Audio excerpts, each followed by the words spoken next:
ओम नमः शिवाय, हर हर महादेव, जय शिव शंभो। दोस्तों, गुरु और राहु का परिवर्तन होने वाला है। राहु का परिवर्तन हो चुका है, लेकिन गुरु का परिवर्तन होने वाला है।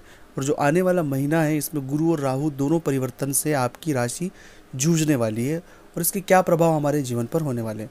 गुरु जो कि हमारे गुरुदेव हैं, और राहु और गुरु जब भी साथ होते हैं या इनका परिवर्तन होता है, तो जीवन पर बहुत ज़्यादा एक ऐसा प्रभाव पड़ता है जिसको ऑब्जर्व करना बहुत टफ हो जाता है।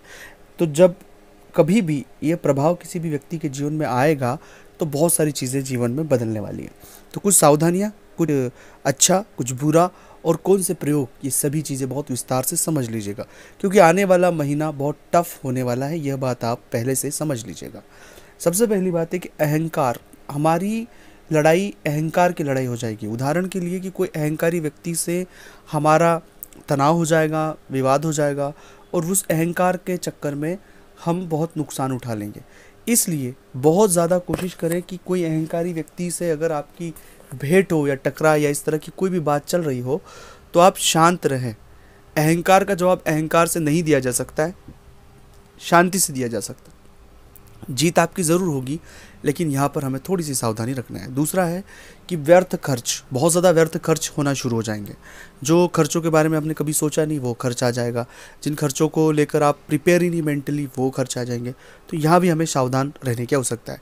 तीसरा होगा कि बहुत ज़्यादा मानसिक तनाव भी व्यक्तियों को झेलने हुए देखा गया है। बेफिजूल में तनाव हो गया, डिप्रेशन, एंजाइटी, नेगेटिविटी, अनचाही, मतलब जिसके बारे में आपने सोचा भी नहीं होगा, जहाँ आपको बहुत विश्वास है, वहाँ पर इस तरह की चीज़ें आपके साथ होने की संभावना है। तो थोड़ा सा इन तीनों चीज़ों को हमें बहुत हद तक सोचना है और समझना है। अचानक दुर्घटनाएं भी व्यक्ति के साथ हो जाती है, तो बी अवेयर रहे। दुर्घटनाएं सामान्य तौर पर कभी भी किसी के साथ हो सकती है, पर इस परिस्थिति में विशेष अवस्थाएं हैं।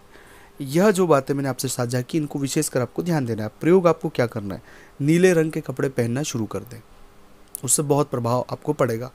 आपको गुरुवार का हो सके तो उपवास करना शुरू कर दें। इस हफ्ते 5 गुरुवार होंगे, 5 गुरुवार करना शुरू करें। और जितना हो सके उतना गुरु मंत्र का जप करें। अगर नहीं है गुरु मंत्र, तो नमः शिवाय मंत्र का जाप करें। इसके बाद आपको नियमित शिवालय जाना है। 2 वक्त, सुबह और शाम 2 वक्त शिवालय जाना है, और शिवालय जाकर गुरु मंत्र का जाप करें। ओम नमः शिवाय मंत्र का जाप आपको करना ही है। पीपल के वृक्ष को सरसों के तेल का दीपक लगाए, और पीपल के वृक्ष को जो जल चढ़ाए उसमें हल्दी मिलाकर जल आपको चढ़ाना है। यह प्रयोग करने से भी आपको बहुत हद तक रिलीफ मिलेगा, और इस पूरे परिवर्तन से आपके जीवन में जो भी नकारात्मकता आने वाली, आप उससे सावधान और बच सकते हैं।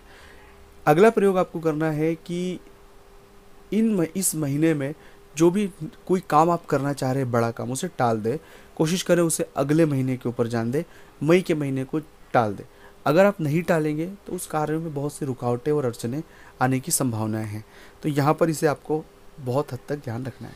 अगर आप चाहते हैं अपनी कुंडली का विश्लेषण हमसे करवाना, जीवन में कोई तकलीफ परेशानी से आप गुजर रहे हैं, स्क्रीन पर नंबर चल रहे हैं, आप आए व्हाट्सएप पर अपॉइंटमेंट लेकर हमसे बात कर सकते हैं। उसका फीस और शुल्क लागू है। अगर आपको ये वीडियो अच्छा लगा तो लाइक करना, अपने दोस्तों के साथ साझा करना। मिलते हैं अगले वीडियो में, तब तक के लिए नमः शिवाय।